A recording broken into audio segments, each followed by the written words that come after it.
దర్శనమిస్తాడు లోకాధిపతి లయకారకుడు కాశీపురాధీశ్వరుడైన విశ్వనాథుడు.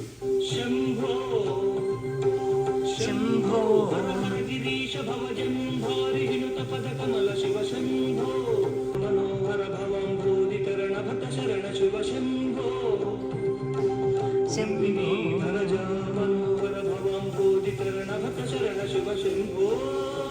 ఈ స్వామి వారికి అనునిత్యం జరిగే అభిషేకాలు హారతులు కాశీ విశ్వనాథ్ మహారాజ్ కి జై. తనివి తీరదు.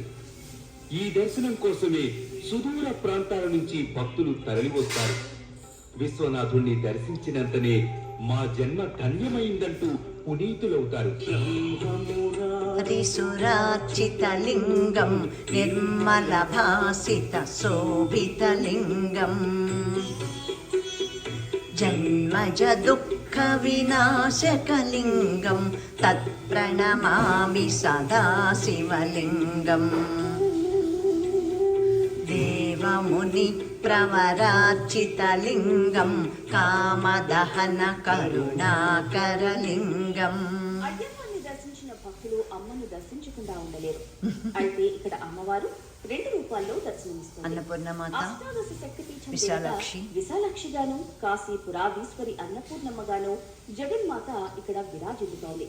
కాశీకి వెళ్లిన భక్తులు ఆ అమ్మవారును దర్శించిన అనంతరమే యాత్రఫలో సిద్ధిస్తుంది. కాశీ మహానగరం ద్వాదశ జ్యోతిర్లింగ క్షేత్రమే కాదు, అష్టాదశ శక్తిపీఠం కూడా.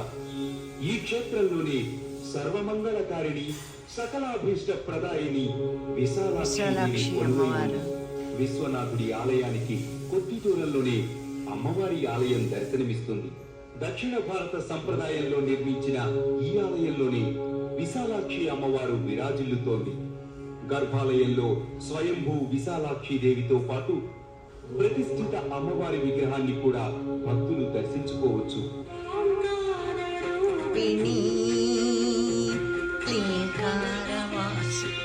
కారరూపిణి క్లీంకారవాసిని